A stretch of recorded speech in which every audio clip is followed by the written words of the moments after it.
New Thought Media Network.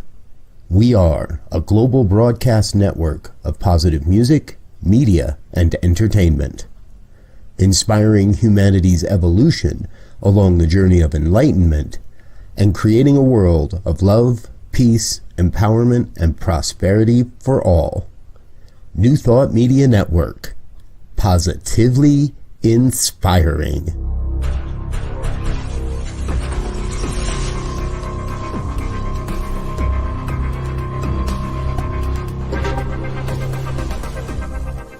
Live from a secure concrete bunker somewhere in Ohio, New Thought Media Network presents Pastor Michael Mangus with Friday's Fireside Chat, spiritual conversation for today. Here he is from the secret radio room, surrounded by thousands of watts, Pastor Michael Mangus.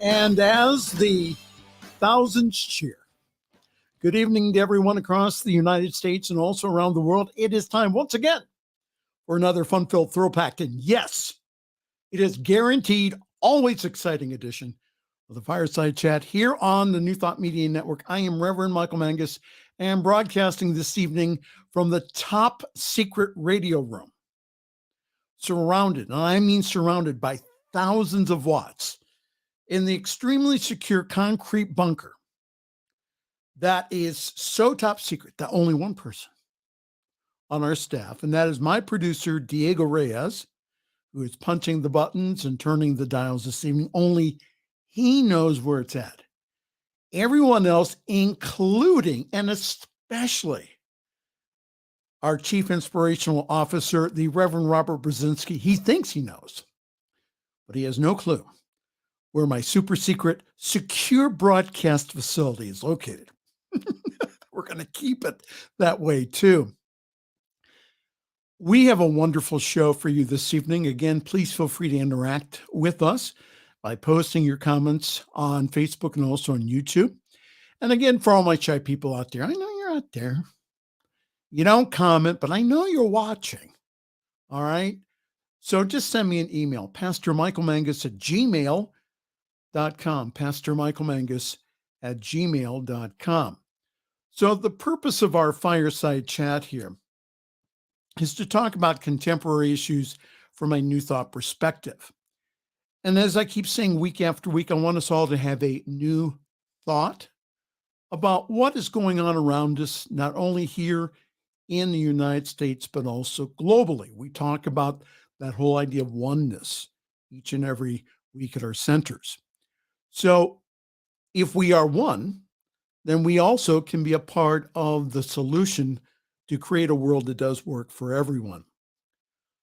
Our special guest this evening is the newest staff member here at the New Thought Media Network, all the way from Soggy, California. We welcome practitioner Katie Rox Brigatti, who is a member of the Center for Spiritual Living Virtual Practitioner Program. Katie and a team of ministers and practitioners have been in frequent contact with our CSL communities in the Ukraine.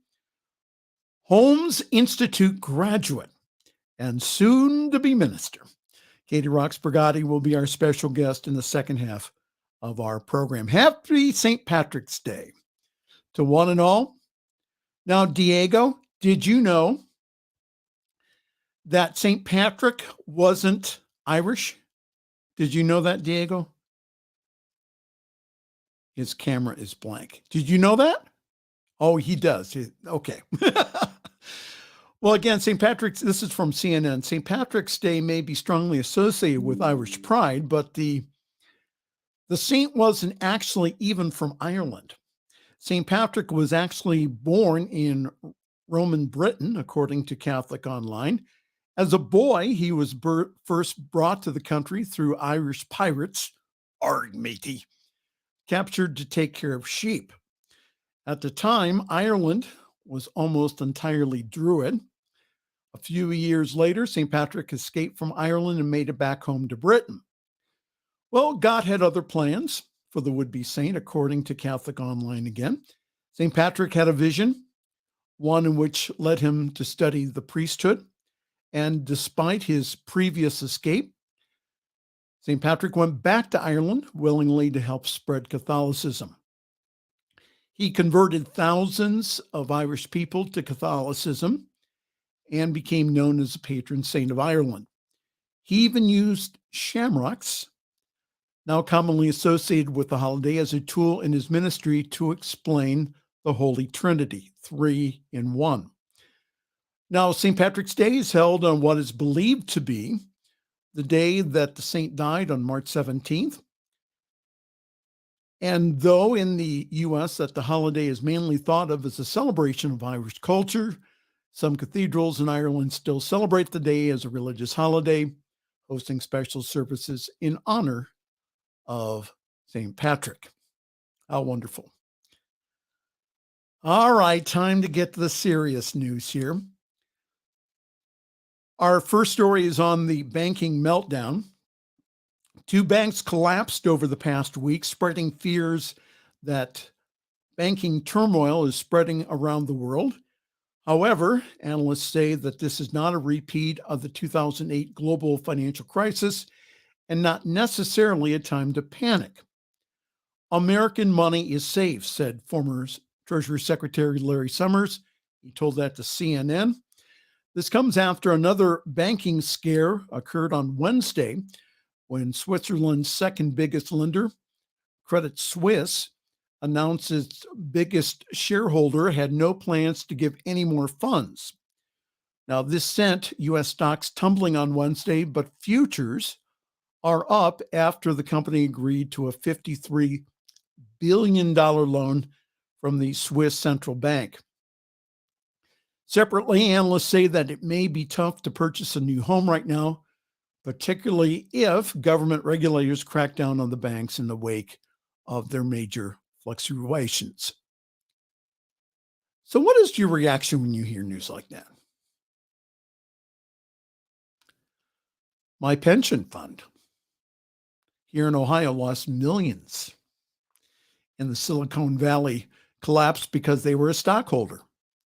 So from news reports, SVB has money in U.S. bonds that, when matured, will cover the withdrawals.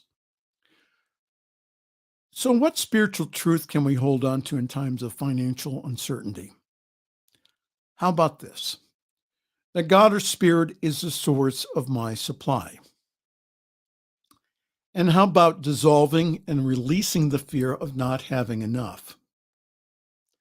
The bottom line is that we must depend upon Spirit for our supply. Infinite substance, which is in us and around us, is always taking the form and shape of our consciousness, or the sum total of our thoughts and feelings. So this is a great time to do the inner work. If you're experiencing financial fear, ask yourself, where is that coming from? Dissolve and release that and let that go so that you can become truly prosperous, no matter what the conditions.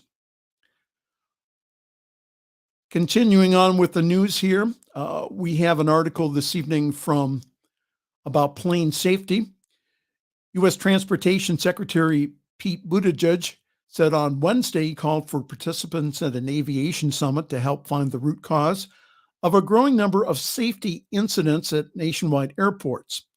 We are particularly concerned because we have seen an uptick in serious close calls, Buttigieg said, referring to a series of near collisions on runways across the U.S.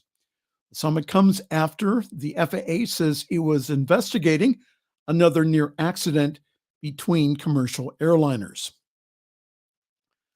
Also, another safety news here. Ohio sues Norfolk Southern over the East Palestine, not East Palestine. East Palestine, long E, the toxic train derailment. So Ohio is suing the railroad over last month's toxic train derailment in East Palestine. State Attorney General David Yost announced on Tuesday the 58-count complaint filed in federal court on Tuesday alleged the railway operator violated various federal and state environmental laws and also Ohio common law, recklessly endangering the health of residents and also natural resources. Now, where East Palestine is located, it's real close to the Ohio River. So any creeks that ran through or any kind of water sources, what they did was they ran into the Ohio River. So they were picking up downriver some of the toxicity that they had from the smoke. About 50 cars of a freight train operated by Norfolk Southern derailed in a fiery crash on February 3rd, sending toxic chemicals into the air and also the water. Several East Palestine residents have filed a class action suit against Norfolk Southern, seeking punitive damages as well as a fund for medical monitoring and testing. Jennifer Homendy, who is the chair of the National Transportation Safety Board, which is investigating the incident, called the derailment 100% preventable. East Palestine hits close to home because it's about an hour away, southeast of Akron. So my question is this: are dollars and profit more important than people? It is reported that the culture of Norfolk Southern overlooks bearing well or bearing wear on the train cars because an out-of-commission train car costs the railroad money. Overlooking safety issues is a moral, ethical, and spiritual concern. And we have railroad tracks real near where I live here. And there was another train derailment in southwestern Ohio a couple of weeks ago. And it was interesting that Netflix made a movie around East Palestine a couple of years ago about a train derailment. So our prayers for comfort and wisdom goes out to both the residents and all the residents of East Palestine and also our government officials as they continue to recover. To our Ukraine news this evening, Chinese leader Xi Jinping will visit Moscow next week for the first time since the Russian invasion of the Ukraine. Beijing and also the Kremlin conferred today. The trip will mark a new milestone in the country's growing participation as Western officials continue to express concerns that Chinese and also the China government may be considering providing Russia with lethal medical and military assistance. The U.S. military also released newly classified or declassified video on Thursday showing the Russian down of a U.S. drone over the Black Sea on Tuesday, while Russian Defense Ministry denied its aircraft actually came in contact with the drone. The video shows a Russian fighter jet dumping fuel as it intercepted the U.S. drone. Russia said it will try to retrieve the wreckage of the downed drone and has reportedly sent its forces to the site of the crash. Following the incident, Russia said the relations between Moscow and Washington are now at its lowest point. Our prayers continue for comfort and also a lasting peace in Ukraine. And I know Katie will have a few things to say about that from the CSL response and our response to the individuals in our communities over in Ukraine. As much as I don't like it, COVID-19 is still in the news. Advisors to the FDA voted 16-1 on Thursday for full approval of Paloxivir, stating that the drug's benefits outweigh any risks for treatment of mild to moderate COVID-19 in high-risk adults. More than 8 million people have received the drug since it became available under emergency authorization in 2021. As I was sharing with Diego, it's been 3 years this month since the whole world was forced to shut down because of the pandemic. It was 3 years ago this month that I started to broadcast the Fireside Chat to the community through Facebook to provide accurate information and also support to our community. So my encouragement here is this: for you to continue to follow the science. Follow the science. As much as individuals have tried to dismiss the science, the predictions and outcome of this disease was called correctly by the scientists and also the medical doctors. Personally, and this is what I do, I choose to get the vaccines, including the flu shot, to protect myself and others. And I do exercise caution when I'm in a closed room with a mask. And I do listen to my inner guidance, not only for myself, but also for the people that I love. And I ask myself this question a lot: what would love do in this situation? Our last story again hits close to home here. Neo-Nazis, far-right protesters storm drag queen story hour in Ohio. Hundreds of far-right protesters, including neo-Nazis and members of other white nationalist groups, stormed a drag queen story hour at a park in Wadsworth, Ohio last Saturday. Wadsworth is not that far away from me. It's maybe like 5 or 6 miles southwest of where I'm located. The all-ages show, dubbed the Rock and Roll Humanist Drag Queen Story Hour, was held at the city's Memorial Park, and the event was held to promote a humanist children's book, and it also concluded with a short rock and roll drag celebration performance. Now, the event was interrupted by hundreds of far-right protesters, some of whom waved swastika flags and their threatened violence and spewed Nazi jargon, including Sig Heil and There Will Be Blood.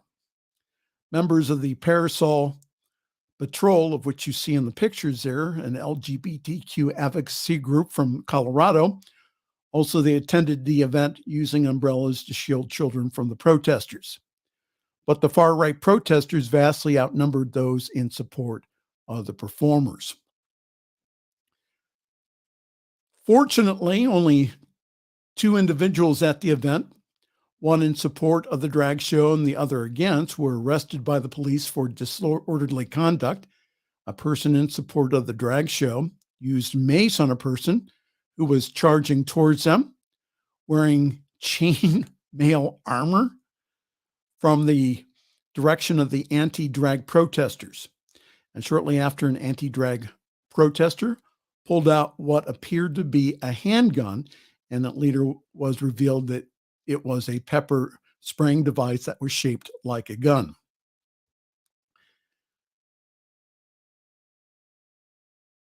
The response to the drag queen show hour comes as right-wing lawmakers across the U.S. have introduced legislation to restrict drag performances, a blatant attack on LGBTQ, and also a clear violation of the First Amendment. And just this past week, Tennessee legislature became the first in the country to pass a bill banning drag performances in public venues. So in response to the attacks, the LGBTQ plus advocates have mobilized a force to defend themselves, and members of the left-wing community defense group called the Elm Fork John Brown Gun Club provided security for a drag show in Texas last month, defending performers and guests from armed Christian nationalists. And again, for those of you who are not familiar with the town of Wadsworth, again, suburb community southwest of Akron, not much happens in Wadsworth. So what happened last Saturday has been one of the few events in that town that have made the national news. The challenge here is not with individuals who dress in drag. Let's get that real clear. Again, many popular movies and theaters have featured drag performers for centuries. So the issue here is that hate is allowed public expression in this country. Children who view drag performers are not being groomed for pedophiles as alleged by these extreme groups. Drag story hours are an outgrowth of the majority of the society wanting inclusion for all individuals. So we may we also continue to support inclusion, even though it does make individuals uncomfortable and threatened. All right. Hi there. Welcome. You're watching the Friday Evening Fireside Chat here on your New Thought Media Network. We're going to check the announcements, and then we will be right back. We have a very special guest here, Katie Rox Brigatti, who's joining us from California, and she will talk about her work with the virtual practitioner program and also with the group of ministers and practitioners assisting those over in Ukraine who are a part of our communities.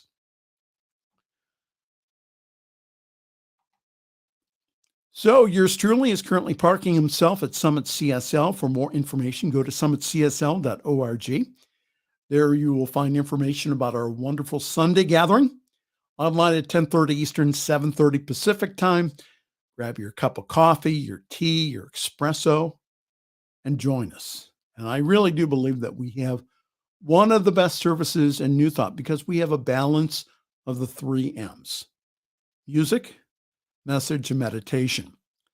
So this Sunday, our speaker will be our spiritual director, practitioner Diana Mangus. So go on summitcsl.org. There you will find all of the information that you need to join our Zoom call. Our service is also simulcast on the Summit Spiritual Center of Akron Facebook page, and also our Facebook page has also past broadcast of the Fireside Chat and yours truly when he is praying on the New Thought Media Network. We have so much new stuff that, again, if I start telling you that, Diego will go ahead and say, I'm sorry, Reverend Michael, you're going to have to do this alone. We would be here past midnight. We have so many things that we are doing here that are in the pipeline that we can't even tell you yet. Well, we are asking for your loving support. Go on ntmedia.org. And if you could, check out all of our programs and also our donate page. There you can give a very generous one-time gift, or you can do like I do and give a sustaining gift each and every month. All of that helps us get the message out to the world. It's not just our little small communities anymore. It is the whole globe that we are ministering to. And you can help. You don't have to do like what we do because we're doing it. But how you can help is with your prayer support and also with your financial support. Again, ntmedia.org/donate, and we appreciate that so much. All right, we'll be right back with Katie and a wonderful conversation. And so, hi there. This is the Friday Evening Fireside Chat here on your New Thought Media Network.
Thought Media Network is on the rise.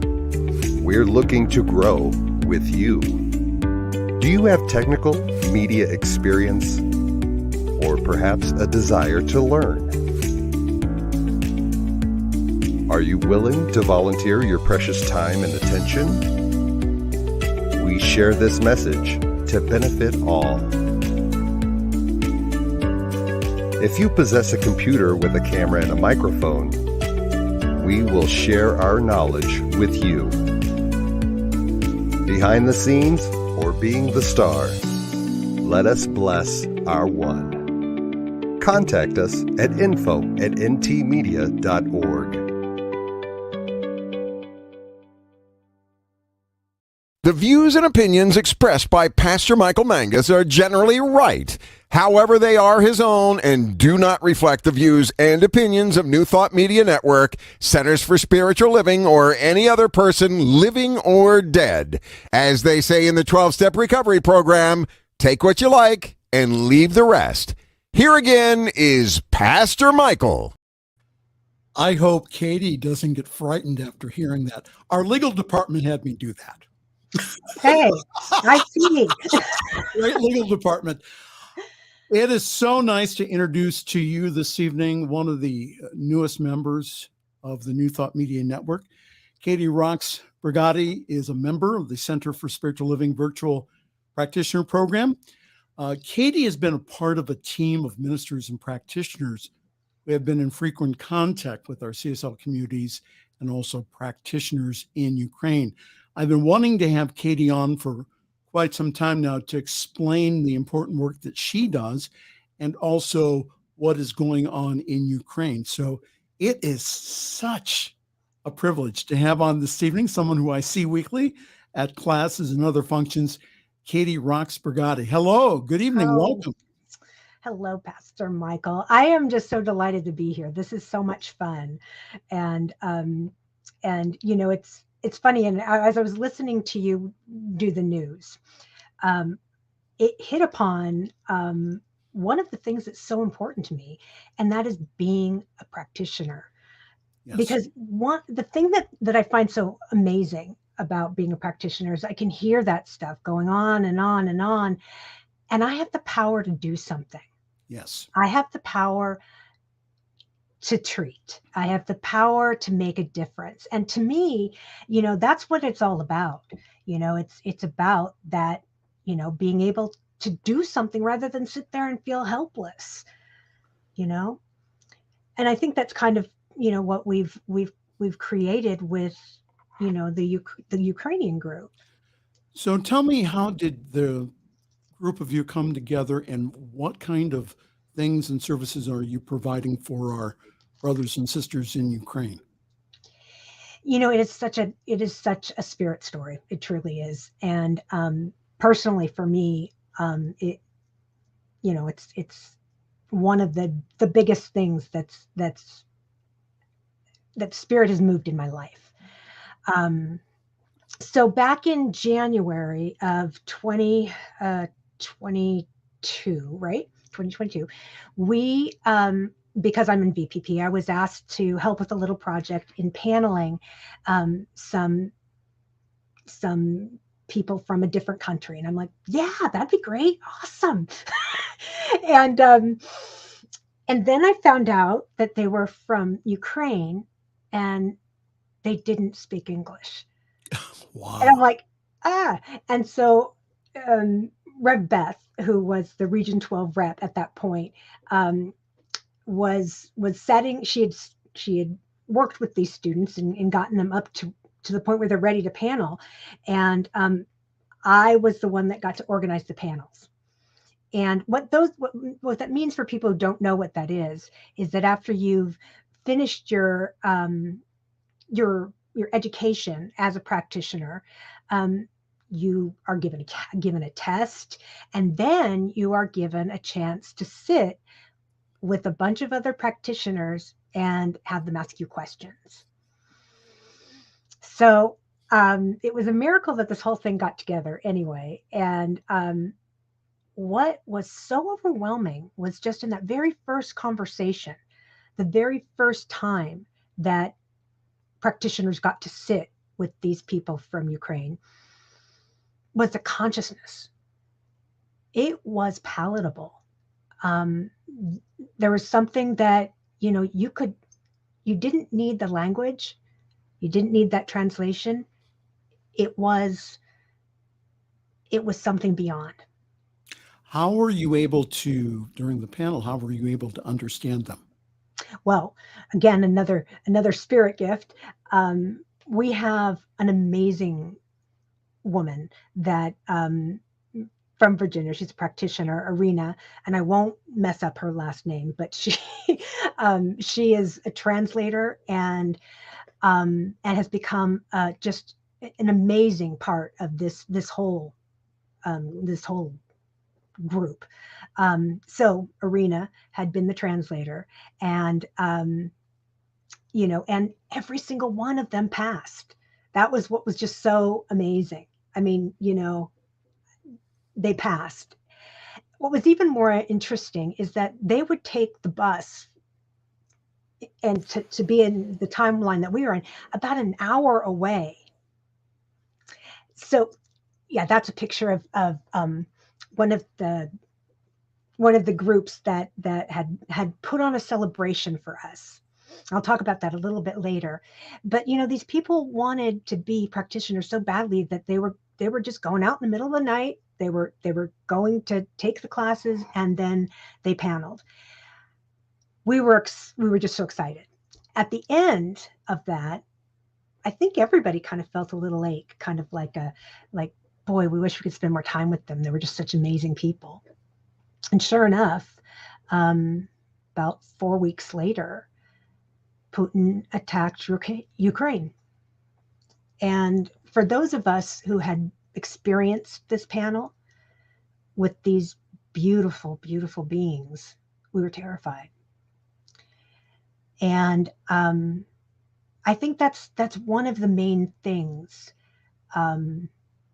that feels to be calling me towards really understanding peace on a new level.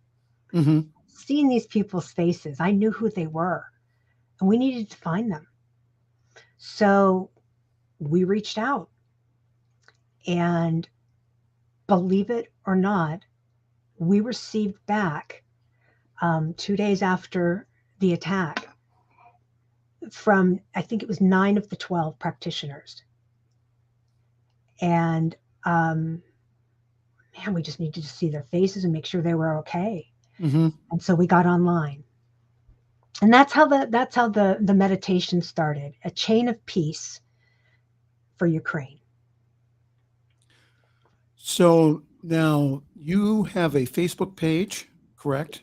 We do. Prayers for the Ukraine, or for Ukraine.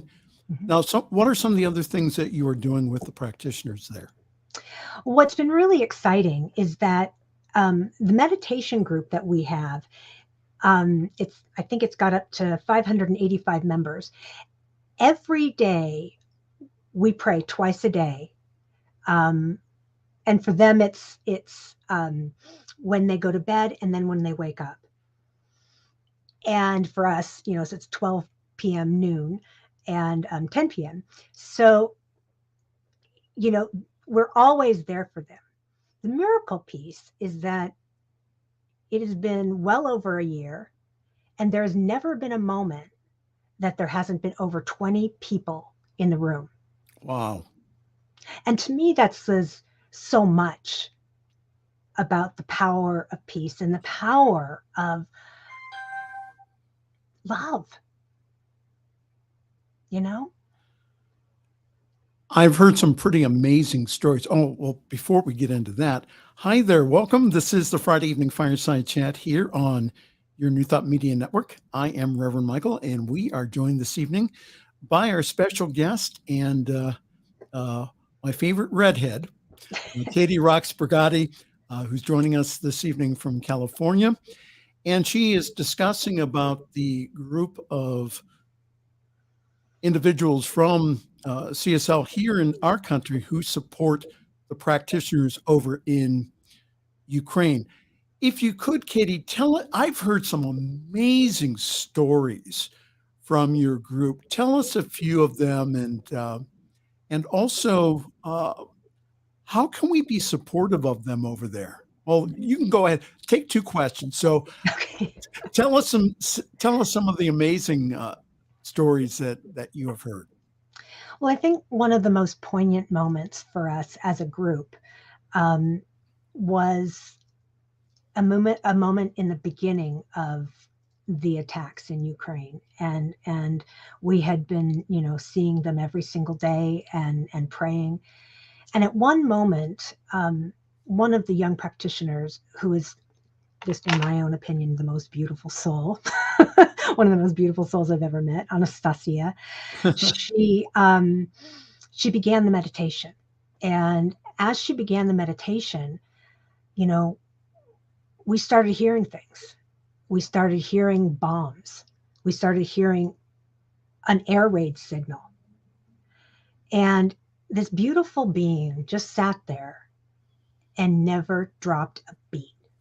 She just kept going. And we looked and I noticed everybody's eyes were open. We started looking at her, realizing that she was in the bathroom. And that was because that's the safest place in the house. Yes. She just keeps going. Gives me the God bumps. And at one moment, a very loud sound came, and up from in the back of her, a little head popped up. And it was her daughter, Bavaria. And she was scared. She was terrified. But the consciousness of this woman, of Anastasia, she put her head on her daughter's head, and she sat back and she lied back down in the bathroom where they were sleeping. That changed everything for me, because these were no longer news stories. These were my friends. This was my friend who was being threatened, and her child was being threatened. And I think that's the big picture. When we can put a face to some of these things that are terrifying in the world, peace breeds peace. Mm-hmm. So that's one of my favorite stories. But what's even more important about this group is that it's a Facebook group. It's not exactly a CSL group.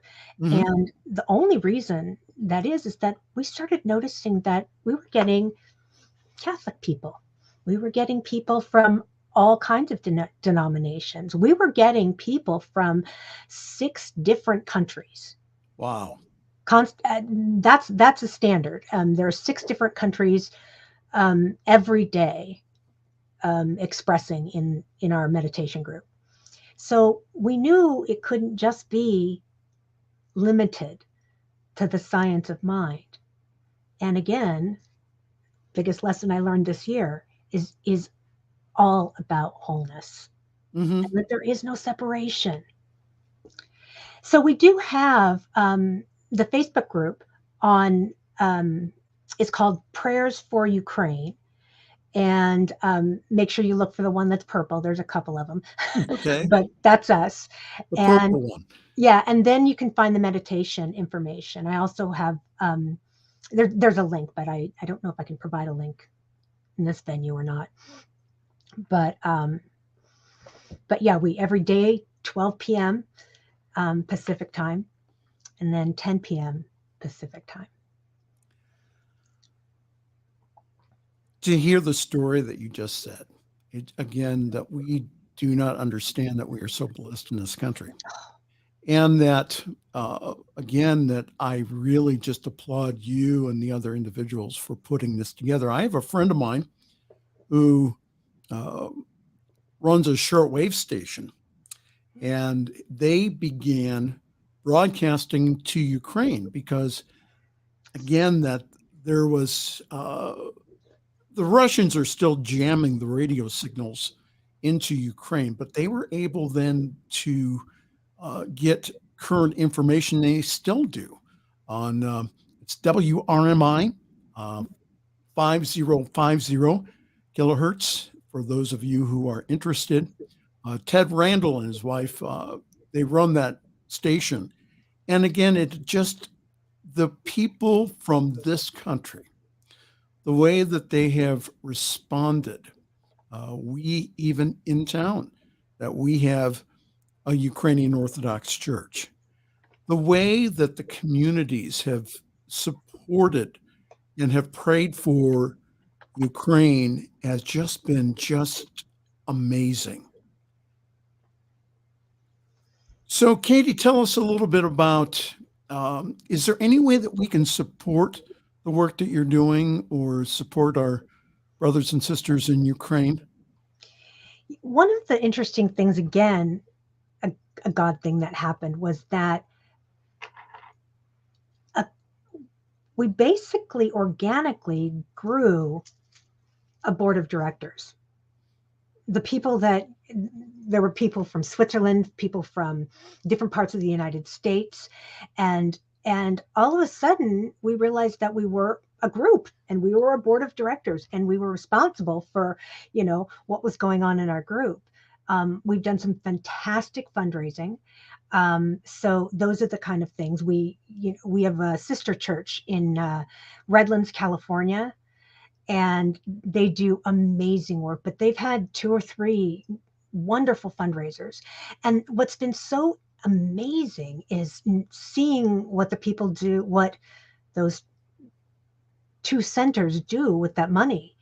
There's a center in Bilaserkia, which is close to Kiev. And then there is a center down in Tenemos. I don't have the pictures of this, but one of the things that they did with some of the money that we were able to get to them is the people in Tenemos brought in this group of young men who were orphans, and they were between the ages of 10 and probably 17, 18, right, ready to go to war.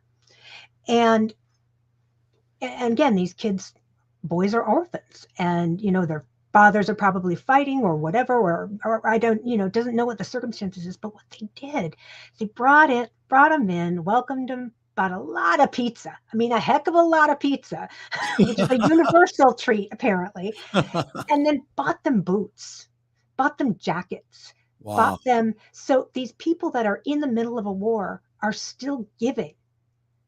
They are using their wealth and the thing, and the goodwill that we provided them to serve. Oh, and it just it takes my breath away.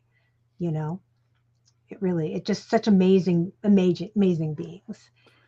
We're talking this evening with Katie Rox Brigati, who is a part of the team, the ad hoc team that goes ahead and supports our practitioners and communities in Ukraine. And so are they still holding classes or services, or how do they operate in the country, Katie? Yeah, they are. And what's really wonderful is that there are, each center is supported by a sponsoring minister, Reverend Chris Plim, who does the World Ministry of Peace. And she is helping provide them with translated materials, that type of thing. But what's even more unique is that they have their own classes. One of the leader of Bilaserkia, Ludmila, is I got to meet her in person in Switzerland, which was crazy. But just being near her, she is such a sacred, centered human. She teaches a class on labyrinths, and so cool. Part of the thing is that we're trying to figure out language and interpretation so that she can teach her class. I want to take her class. So those are some of the things that we're using and needing donations for. Go ahead. So is the Science of Mind textbook, is that translated in their language, or do they have to kind of pick out bits and pieces to translate? They have a very old version of the Science of Mind textbook. They just, what was it? They were just having something translated. But that's the biggest problem right now, is that the classes are limited because there is not really a way to fiscally do that translation. And what's really interesting and exciting for me, with this medium, is that I know we're going to get there, like in a year or two, where we're going to be able to have a conversation where they'll be able to understand what we're saying, and back and forth. How was it meeting those practitioners? I know that you met them at the conference in Vienna. How was meeting them? Yeah, again, another God moment. Who would have thought? I live here in Monterey. Who would have thought that, I'm going to Switzerland? It was really crazy. And you know what? I think it's that COVID changed everything for everyone. And every year they had this Switzerland conference, Rev Beth put together. And the group started going, and she put this out there. She said, what if we could get the people from Ukrainians to come? People from Ukraine, sorry. And I thought, I mean, I really, honestly, I am ashamed to say that I was like, oh, let's not do that. That seems like a bad idea. I don't want them traveling, blah, blah, blah. Big mama bear. And Spirit spoke, and they showed up. And I think there were 5, and they had, 25 hours of travel that they had to endure through war-torn areas to get to Switzerland.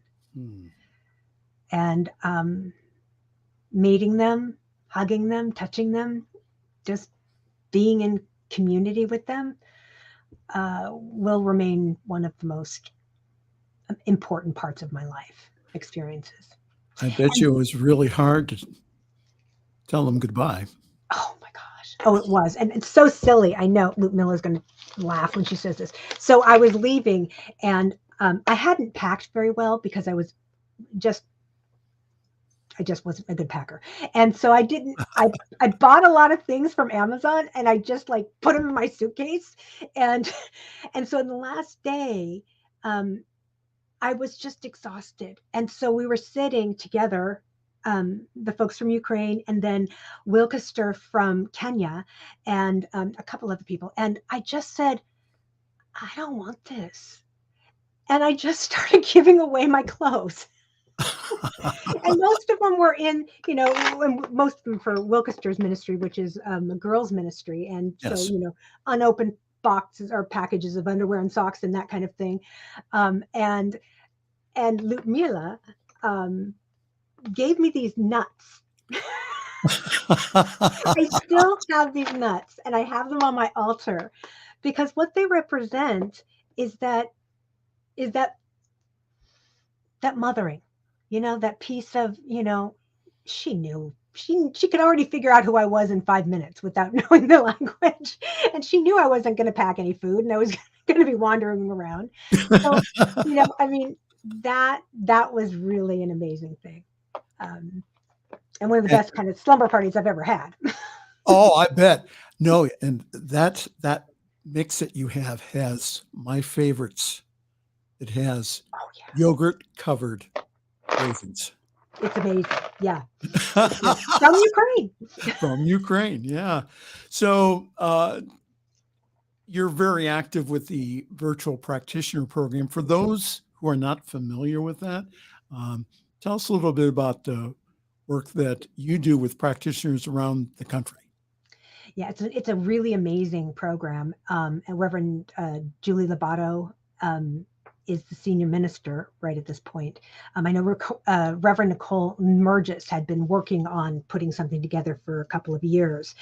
And out of that came a virtual place where practitioners who don't have a center or don't live close to a center or are feeling not comfortable going into a center at this point with COVID, they have a place to work.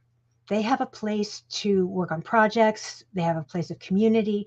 They have just this extraordinary, I call them my tribe, this extraordinary opportunity to get to know one another just from all over. We've now welcomed in the women from Switzerland. Wow. And so they are there. And I believe, in England, we've got a couple people from England. So it's just, gosh, it's just so exciting. It really is. So what are some of the activities that you do? Well, we once a month we have a fireside chat, kind of like like you're doing tonight. And I will let you use that name. okay, thank you. Okay. Okay. Go ahead. And then we also we've put together a couple of things like pastoral care or healing circles. These are the kind of things that we're trying to promote, and also I think eventually getting to the point where we can really start marketing practitioners to the world that may not have, a center to be able to work in. All right. Confession time. Okay. When they started training practitioners online, I was not happy. Hear ya. I was not happy at all. I'm saying, here we've been a community-based brick and mortar, and here these individuals are going online outside their center to get prac training, which normally was given at centers. Right. Through meeting many of you, many of the practitioners through the Wednesday night class that you and I are in, Right. through Dr. Tom Senar, I'm just amazed at the consciousness. I'm amazed at the individuals, their knowledge of our teaching and how they practically put it into work, how they practically apply it to their daily lives. So with COVID, I think that, again, that it's really opened me up to virtual practitioners, and also to, if I had one person or even two people that were eligible for prac training now, I would probably just send them to the online program because of the community and the relationships that I have seen built.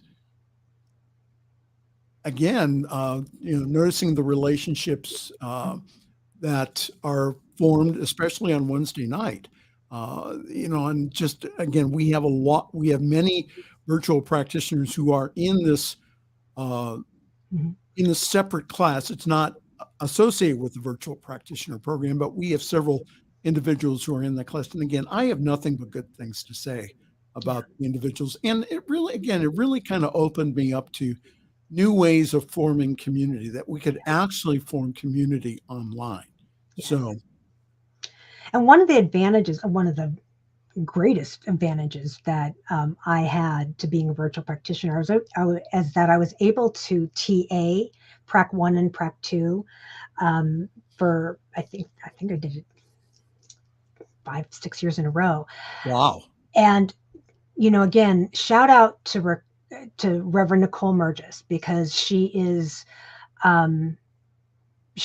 exceptional at creating content and creating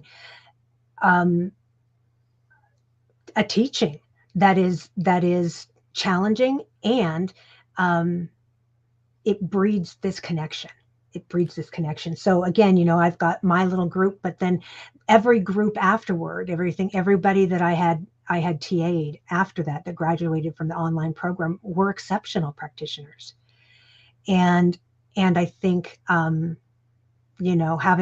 to work a little bit harder, to stay connected, makes a difference. So I encourage that. And again, one of the things that's great is that we also have these amazing teachers. Like my favorite gig is I get to be the TA for Essential Earnest with Dr. Jesse Jennings. Wow. What an honor. It is a huge honor, but it's also, that's part of that online program, the online education program. All right. Diego's about to play the music here. I have that sense.